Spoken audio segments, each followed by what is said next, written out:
Hi, and thank you for joining. Today I want to look at some Qigong theory and Qigong practice. We're going to look in detail at a single move and discuss how it's done, what the Qigong theories are behind it, and then hopefully from there that gives you a deeper understanding of Qigong practice in general. So the move that I want to look at is the one looking over the shoulders to cure the 5 injuries and 7 taxations. This is a move common to many different routines. That name and this particular way of doing the move comes from the 8 silk brocades. But of course, similar movements, actually this move is done differently depending on the version of the 8 silk brocades. And then of course, other Qigong sequences will have a move that's very similar. So let's look at the move as I know it in the 8 silk brocades, looking over the shoulders to cure the 5 injuries and 7 taxations. And then after we've practiced it, we will look at taking that name and trying to get a deeper understanding of what that means. So the move itself, first we just start feet shoulder width apart. Weight is over our heels. Right. Loose fists at our sides. Lifting the torso up, setting the shoulders down. Both hands open up. One palm forward, the other palm back. And we turn our spine and our neck to look over the shoulder as one hand goes back and the other hand goes forward. We then close our hands into loose fists. We bring them back to our sides as we face front. The same thing on the other side, opening the hands again, one palm forward, one palm back. Look over the shoulders. Close the hands into loose fists. Keep the body upright. Bring the body back into alignment. Weight over the heels as always. Once more, turning to one side through the hips and the waist, the shoulders and the neck.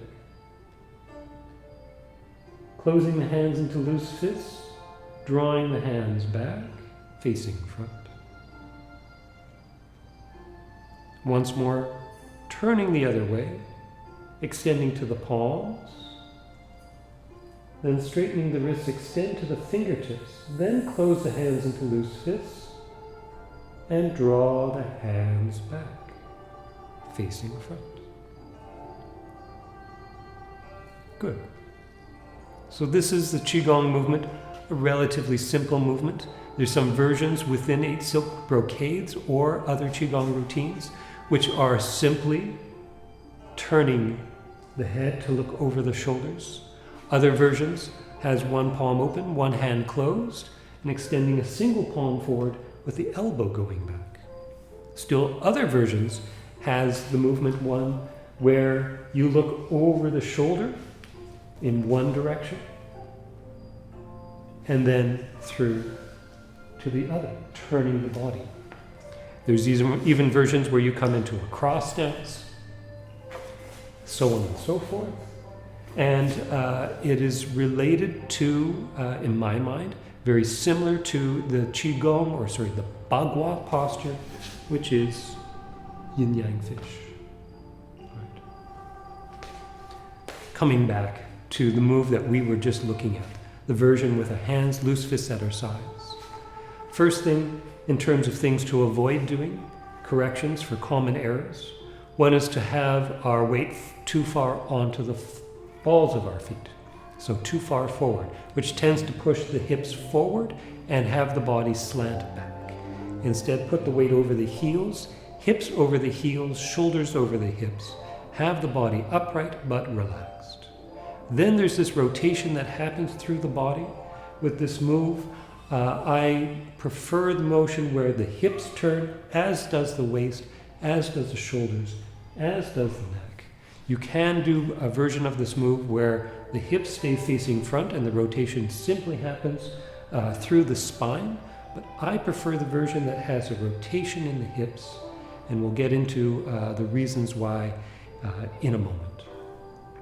The other common error is as one hand goes forward and the other hand goes back. The other common error to avoid is having the shoulders engage and lift up.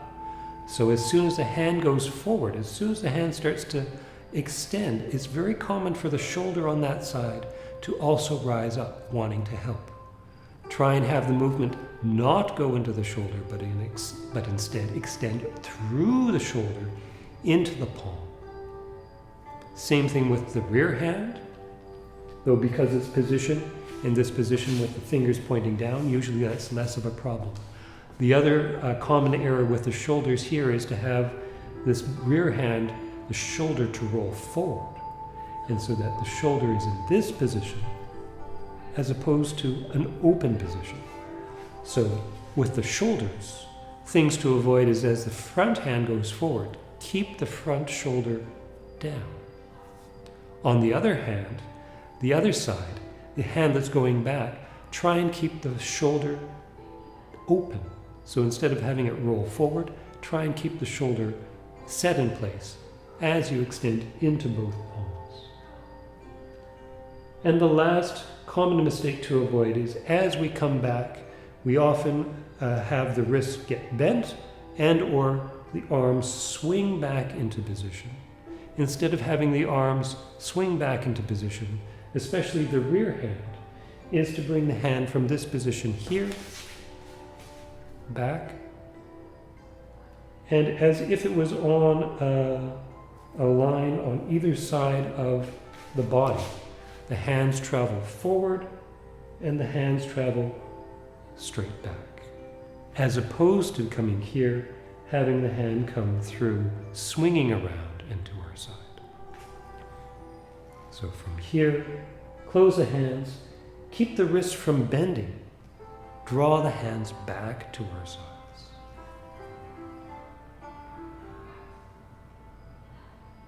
Other side, weight over the heels, shoulders set down, spine coming back to alignment. With the breathing is one where simply we breathe out as the hands extend front and back, and then we breathe back in as the arms return to our sides. The breathing should be relaxed, allowing the movement to take the lead, and the breath to allow the breath to determine the pacing of things. Ideally, you don't want to be forcing the breath, you don't want to be pushing the breath, and you don't want to be holding the breath. We want the breath to be even, deep, and relaxed, and allow the movement and the breathing to easily coordinate with themselves. Now we come to the question of the name. It's a very simple move, and they have quite a bold claim. The bold claim, of course, is that it will solve or cure the 5 injuries and the 7 taxations. That's 12 things that it can cure, and it's just a single move. Are they just hyping the move, or is there some basis for assigning this move those particular attributes? First, we have to understand what the 5 injuries are and the 7 taxations. What it's referring to, other than simply just things that are bad. Easiest is the first, the 5 injuries. There is a saying about the 5 injuries. It is extended standing will injure the bones. Extended sitting will injure the muscles. Extended lying down will injure the lungs. Extended walking will injure the ligaments and tendons. And the last one, extended use of the eyes, extended reading, will injure the blood. So those are the 5 activities to have in moderation. Those are the 5 tissues that, or substances in the body, areas of the body that can get injured from excessive use. And so this move claims to cure all of these. The best I can come up with as an answer for you is is this one. Oh, I should make a side note with the extended walking. Extended walking means this movement of the limbs, but it includes walking of the fingers. So extended typing, extended texting, it will also cause injuries to the tendons. So even though this sounds like a very old kind of saying, it still has relevance today, especially the extended walking if you include the idea of the use of the fingers, and extended use of the eyes. When we come to thinking about the use of the screens, the injury of the blood includes the fluids that lubricate and nourish the body, including problems with dry eye, etc., etc. So this one move is going to solve all of these. The closest I can come to as explanation for this is that this move, we'll start with the easiest part. It is like standing, but it's not standing with the joints straight. The knees are a little bit bent as a result. The hips are a little bit bent as a result. The ankles are a little bit bent. So it's like standing, but it's not standing. It's also like sitting because the hips are bent, the knees are bent, but it's not actually sitting because you're not resting. And so this kind of posture, instead of extended standing where the joints are stiff, will injure the bones. Here the joints are relaxed, so it can benefit the bones. It's like sitting because the joints are bent, but it's not resting. So instead of injuring the muscles, it will actually benefit the muscles. It's not like lying down at all, except for the fact that you're lengthening the body out. So in that way, it is like lying down. But instead of a lying down, which will injure the lungs, lengthening the torso will help benefit the lungs. It is like a movement of the limbs, but it's a movement that is a rotational motion. So there's a rotational motion as the hand goes forward from here. One hand, the wrist turn as the hand goes forward. The other hand turns and goes back. There's also an equal rotational motion through the legs, especially if you allow the hips to turn. And then there's a rotational motion. This leg is actually rotating out, while this leg is rotating in relation to the torso. And so there's a movement through the arms and the legs, but it's different than walking, which tends to be a very linear kind of motion, and this is a rotational motion. So again, instead of it injuring the tendons, it benefits the tendons.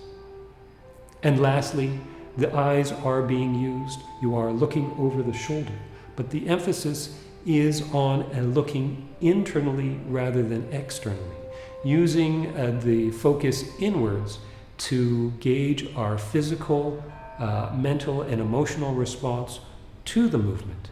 And so therefore, this use of the eyes, instead of injuring the blood, benefits the blood.